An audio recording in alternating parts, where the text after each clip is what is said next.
प्यारे बच्चों, नमस्कार। मैं Subhash Thakur, lecture political science, Baba Kanshiram वरिष्ठ माध्यमिक पाठशाला, डाडासीबा, जिला कांगड़ा, हिमाचल प्रदेश। एक बार फिर अध्याय नंबर 3 को लेकर नवीन अंतर्राष्ट्रीय आर्थिक व्यवस्था की तलाश, quest for new international economic order के सब टॉपिक उत्तर दक्षिण विवाद और उत्तर दक्षिण संवाद को लेकर आपके बीच उपस्थित हुआ हूँ। प्यारे बच्चों, उत्तर दक्षिण विवाद और उत्तर दक्षिण संवाद क्या है? तो सबसे पहले हम बात करते हैं उत्तर दक्षिण विवाद की। तो बच्चों, जैसा कि आपको पता है कि द्वितीय विश्व युद्ध 1939 से लेकर 1945 के बीच लड़ा गया।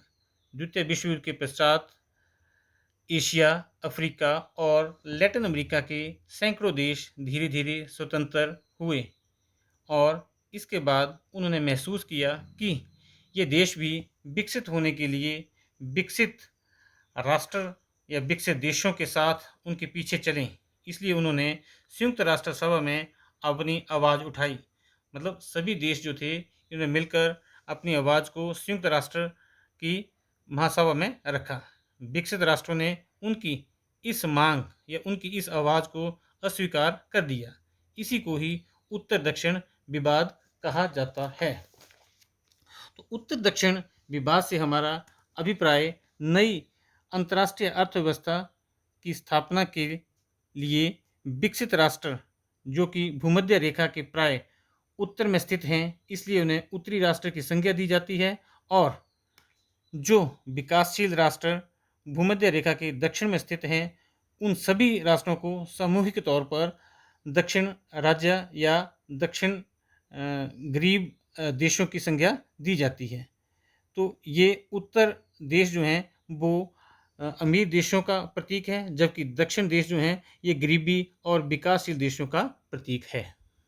तो बच्चों, हमने उत्तर दक्षिण विवाद के बारे में आपको बताने की कोशिश की। तो उत्तर दक्षिण अब संवाद क्या है? ये विकसित और विकासशील देशों के मध्य नई अंतर्राष्ट्रीय अर्थव्यवस्था की स्थापना को लेकर गहराते विवाद, नॉर्थ साउथ कन्फ्लिक्ट्स को समझना पड़ेगा।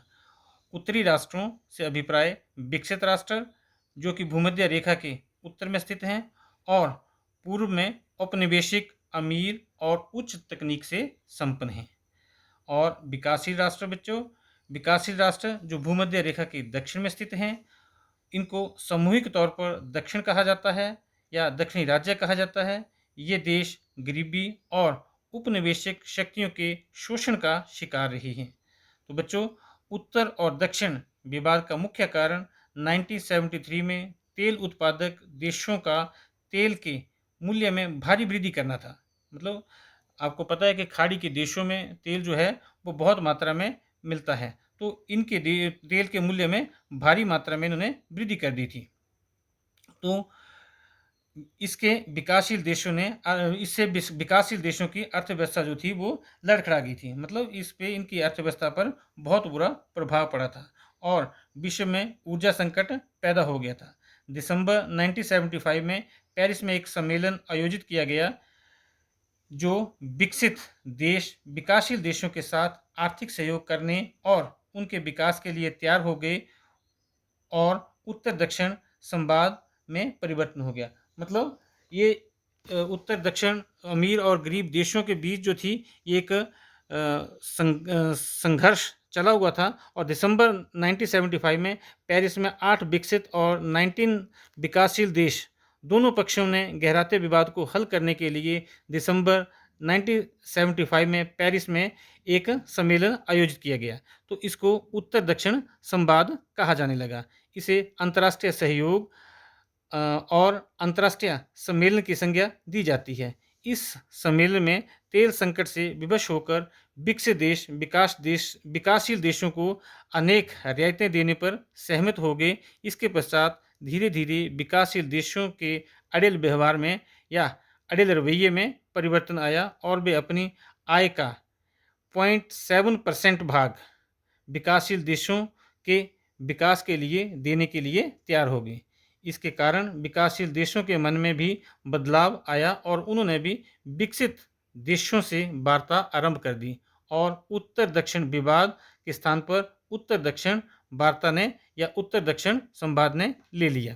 नवीन अंतर्राष्ट्रीय अर्थव्यवस्था की स्थापना की दिशा में विकसित देशों के व्यवहार में आया बदलाव और उत्तर दक्षिण विवाद उत्तर दक्षिण संवाद में परिवर्तित हो गया। तो बच्चों, उत्तर दक्षिण विवाद और उत्तर दक्षिण संवाद के बाद हम बात करते हैं कि भारतीय अर्थव्यवस्था पर। तो भारतीय अर्थव्यवस्था बच्चों स्वतंत्रता प्राप्ति के पश्चात या स्वतंत्रता प्राप्ति के समय जो थी वो बहुत ही पिछड़ी हुई थी। गरीबी, बेरोजगारी, अशिक्षा, औद्योगिक उत्पादन बहुत ही निम्न स्तर पर था। ब्रिटेन साम्राज्य ने आर्थिक तौर पर भारतीयों का भरपूर शोषण किया था। अगर उन्हें कहीं निवेश भी किया था तो निवेश उन्होंने वहाँ किया जहाँ पर उनको अपना लाभ था। उद्योगों की बहुत कमी थी, कृषि अत्यंत पिछड़ी हुई थी और कोई भी अंग्रेजों ने बड़ा उद्योग भारत में नहीं लगाया था और कृषि जो थी वो बहुत ही पिछड़ी हुई थी। मजदूरों और किसानों को उनकी मेहनत का उचित दाम भी प्राप्त नहीं होता था। मतलब एक तरह से उनको बंधुआ मजदूर ही रखते थे। उनको जो उचित दाम, उचित मेहनतनामा उनको दिया जाना था वो नहीं दिया जाता।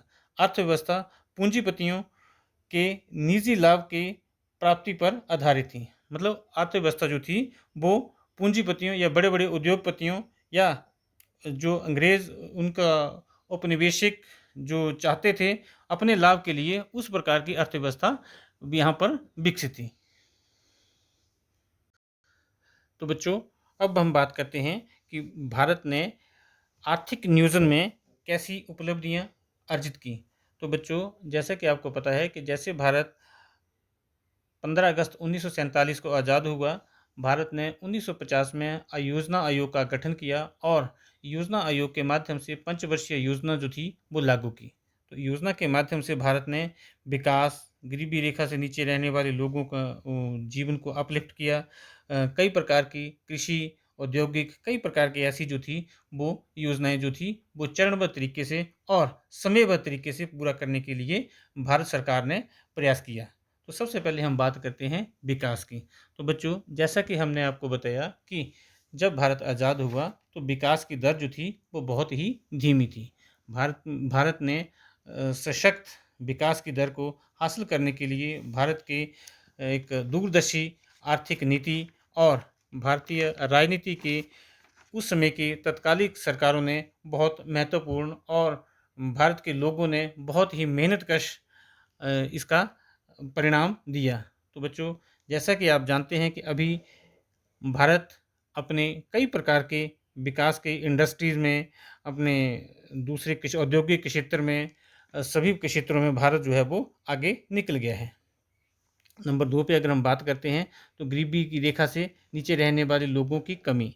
तो बच्चों, जब भारत आज़ाद हुआ तो उसके बाद वहाँ पे अशिक्षा, गरीबी, भूखमरी, अकाल, कई प्रकार की समस्याओं का सामना करना पड़ रहा था।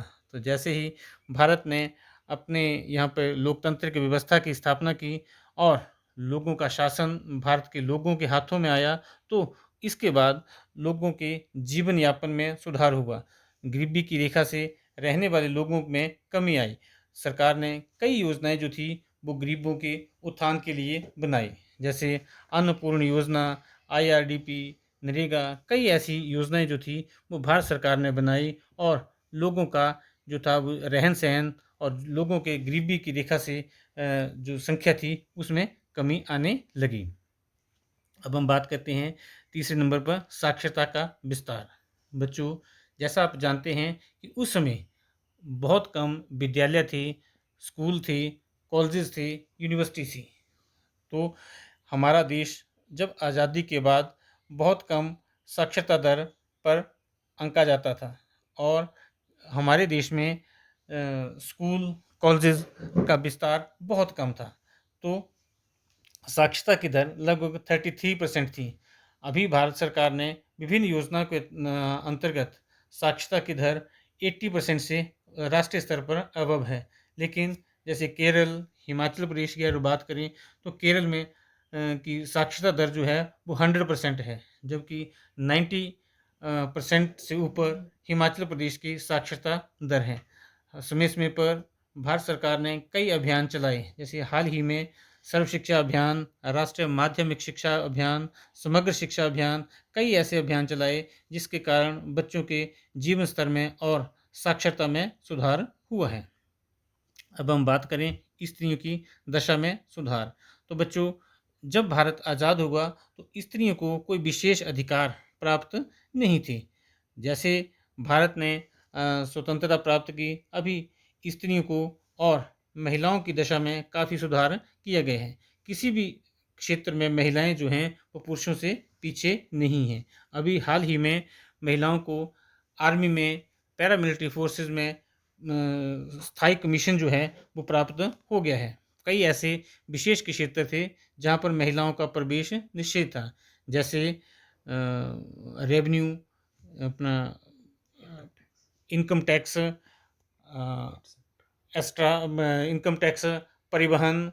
अब तो महिलाएं जो है वो किसी भी क्षेत्र में पुरुषों से पीछे नहीं हैं।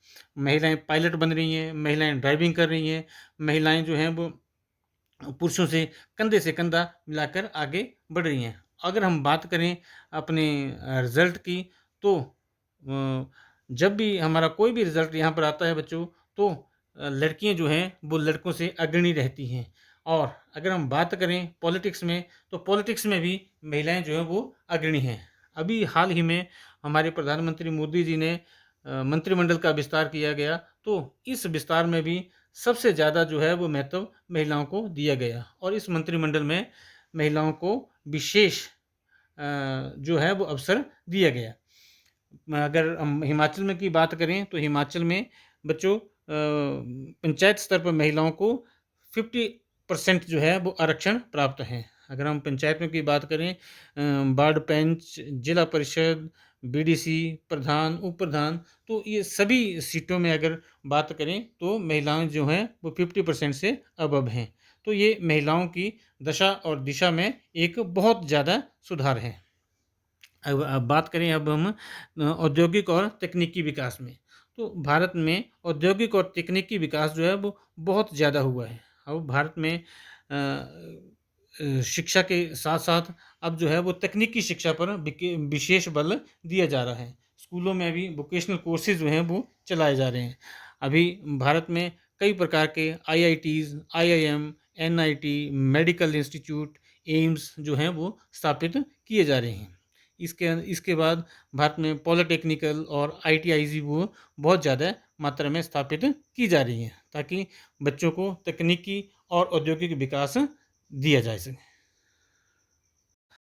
तो बच्चों, आज हमने उत्तर दक्षिण विवाद और उत्तर दक्षिण संवाद पढ़ा और साथ में हमने ये जानने की कोशिश की कि भारतीय अर्थव्यवस्था में नियोजन की क्या क्या उपलब्धियां रहीं। तो बच्चों, ये एक बहुत ही संक्षिप्त सा इस भाग का ये टॉपिक था। मुझे उम्मीद है कि आपको ये टॉपिक समझ आया होगा और कृपया ये जो साथ में वर्कशीट दी है इसको अपनी असली कॉपी पर करें। अगले वीडियो में हम फिर मिलेंगे। बहुत बहुत धन्यवाद। जय हिंद, जय हिमाचल।